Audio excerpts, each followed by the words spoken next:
What is a scary or horrifying fact that shouldn't be true, but is? Some monks used to endure a spiritual practice, whereby they eliminated all their body fat through diet and exercise, a wood lacquer tea to kill off internal bacteria, then sealed themselves in a tomb holding a string attached to a bell. A year after the bell stopped ringing, the tomb was opened. Even if the monk's body was found to be uncorrupted, they were revered as a saint. If not, they were reburied. The process took years, and as they continued, the monks required more and more help from their brothers, until they entered the tomb, and the whole time, you'd hear bells ringing from the nearby tombs, as the monks inside slowly round down the last days of their lives, voluntarily poisoned, starved and buried alive for a chance at sainthood. In Mississippi and some parts of Florida, there is a bacteria in the water at the coast that will literally eat your flesh off of you. Florida is much safer than Mississippi, though, at least in that aspect. There is a mosquito in Florida that when it bites you can make your brain swell inside of your skull and can possibly kill you. Yeah, the summer camp I was in when I was 14 had to shut down because of this. If a person gets bitten by an animal that has rabies, he will continue to live on a normal life for 12 weeks, and after the symptoms develop, there is no way he's making it out alive. You'll know you're gonna die. The Amazon forest has a huge gap of virgin forest between Brazil and other countries, places kilometers away from the nearest cities. The Brazilian Institute for Native Indians, FUNAI, has got agents overlooking tribes, and they take flights over the forest and always end up spotting huts, fire pits, and bow and arrow armed men. There are plenty of unknown tribes hiding somewhere in that huge forest, people never contacted by civilization. The fun fact is even the Institute. Agents have no idea of the number, types, and tribes they're inside, can't track down accent or detect their genealogy. Amazon forest is a complex and humid place. You can hide a family of elephants there inside, and you won't see it from the sky. Every single year, there are thousands of people in the U.S. alone who disappear. Most of them show up again, usually the next day, sometimes a few days, a few weeks, not even a few months later. However, out of these thousands of people, there are roughly 150 people every single year disappear and simply never appear again. Nobody knows what has happened to those people. They might be dead, or they might not be. We simply don't know. People forget sometimes just how big the world is. There is still a lot of uninhabited spaces where someone can die and simply not be discovered. You might feel like the healthiest person in the world, and yet still randomly die in your sleep. Sudden arrhythmic death syndrome is just one example. There are tons of small obstructions and irregularities that your heart could be suffering from. They go completely unnoticed by you, your friends, and your doctors. You might be at an increased risk of just passing on when you go to bed tonight, and no one would even suspect as much until you actually died. A lone pilot was flying in Australia in 1978. He reported to air traffic control that he was accompanied by an aircraft above him. When asked to identify the aircraft, he replied, "It isn't an aircraft." His plane disappeared and was never to be found again. Something is eating the Milky Way galaxy. No, it isn't the plot for a Star Trek episode. It's really happening. In 2009, researchers found a cluster of galaxies moving at an extraordinary speed towards a small patch of sky between the constellations of Santaris Vela. Some unknown forces tearing away chunks of the galaxy, and astronomers still have no clue what exactly is causing it. It's been named dark flow. There is something big out there, far bigger than anything in our known universe. Such a behemoth would impose a kind of tilt on the universe, causing matter to move in one particular direction. As observations of the dark flow suggest, it could be anything up to and including another universe. There's a place on Mount Everest called the Rainbow Valley, which takes its name not from the rainbows that you see from it, but from the colors of the jackets of hundreds and hundreds of corpses that lay across the valley. Pretty scary. Some of those corpses are even used as markers to navigate the climb. Green Boots, one of the most notable ones in Argentina. We have no DNA bank and a barely functional fingerprint detection system. Even though we invented that bitch, also negligence by forensics is the norm. What does this mean? In Argentina, if you kill someone you don't like, but the cops never suspect you, you'll never ever be remotely close to being busted. In fact, anyone could get away with murdering a stranger at any time without previous preparation. And if they somehow catch you red-handed, a life sentence is 35 years here with parole every couple of years. And there's a law that says that by every 2 people that get incarcerated, 1 must be freed. So there's always the chance you'll randomly get freed. Also, the average time a killer does here is between 10 and 20 years. The fact that we don't murder each other as much means anarchy could possibly work. I guess I watched a YouTube video not too long ago. Explained how heads stay alive for about 30 seconds after being beheaded. The guy who found this out worked with a prisoner who was sentenced to be beheaded, and they worked out a plan to see how long the beheaded guy's head would react to the stimulus. As I write this post, millions of Uyghurs in rural China are being tortured and killed by the world's second most influential government, and not one country has had the moral character to take action. At some point in the future, our descendants will ask why so many people were allowed to be treated so inhumanly for so long. The only real response will be, we didn't want our supply of cheap stuff to be cut off. Absolute cowardice. The oblate, or the forgotten room. As translated into English, in medieval times, people would be descended into these rooms, which were like 35 feet deep below the ground, as punishment. They were narrow and funnel-shaped, with the only way in or out being through a trapdoor in the roof, through which they are lowered down in the first place. Kings and lords would torture people by keeping them in the oblate, because these rooms would be so narrow. There would be no place to sit or even turn.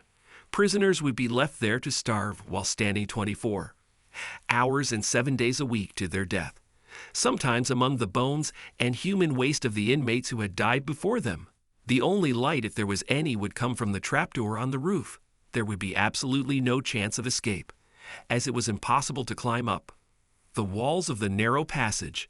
These were designed to inflict tremendous psychological torture on the prisoner, often leading them into delirium, absolute horror as to what we are capable of doing, our fellow human beings.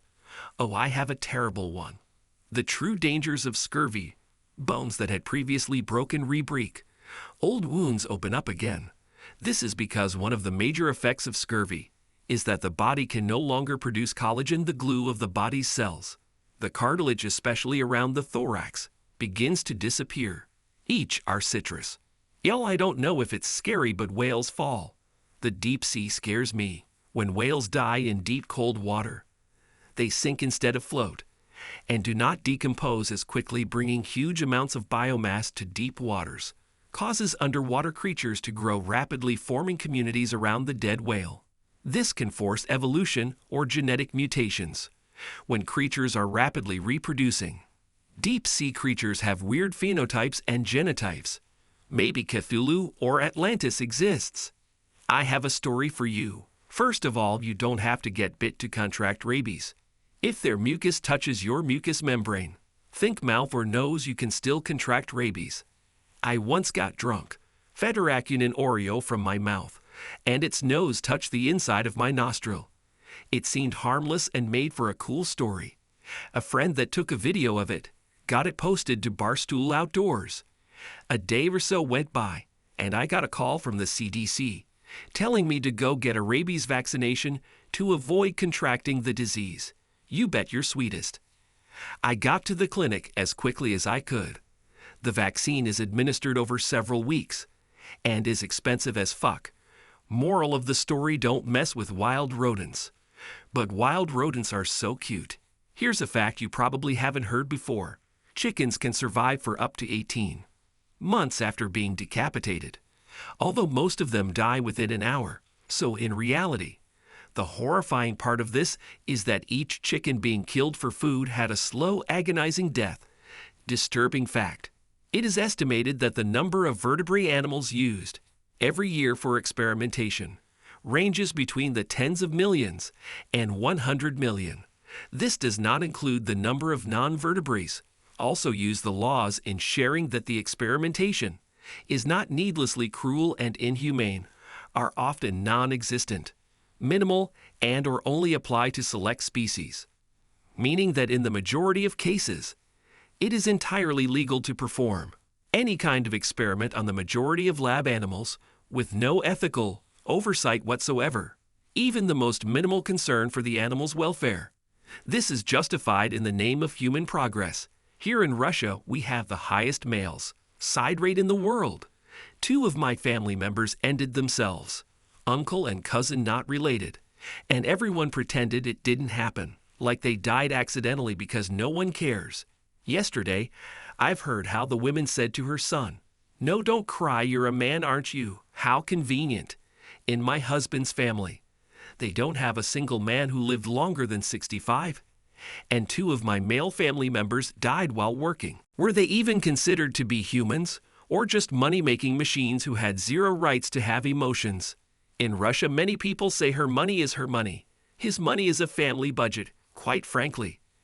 I just got tired of my male family members dying, and yet everyone ignores it, because it just doesn't matter.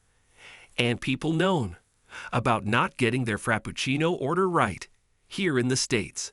And well, some odds and ends of human rights. The Beast of Judin was a well-documented story of a beast that terrorized the French countryside in the early 18th century. It was described as a huge hyena-like creature the size of a horse.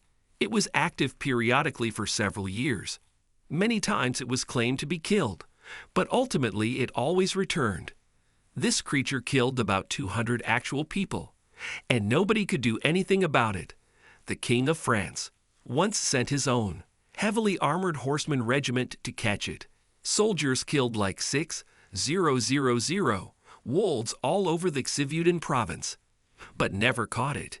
Terror Beast was finally said to be put to rest, only when some hunters shot it right through the heart with an actual silver bullet. Yes, that actually happened.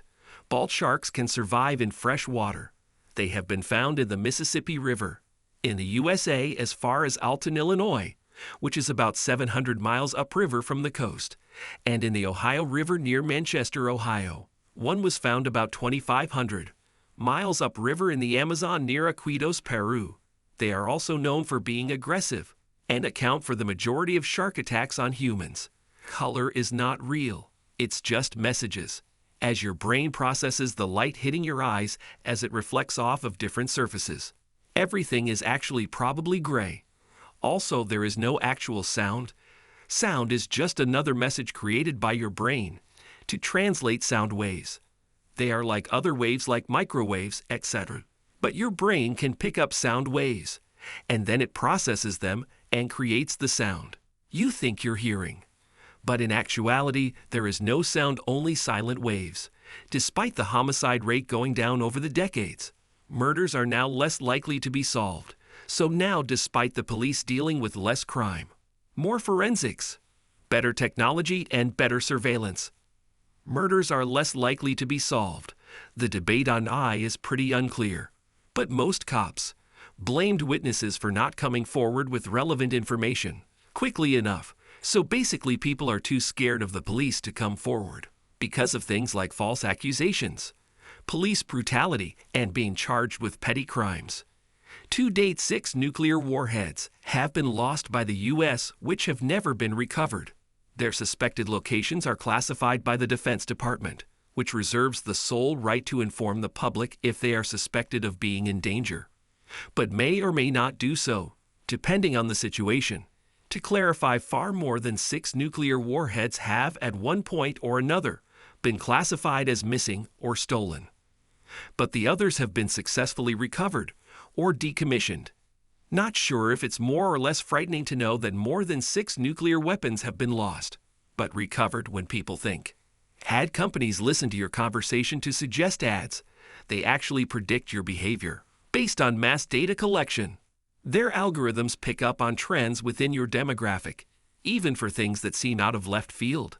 Advertising probably knew you were going to mention it to your partner before you did.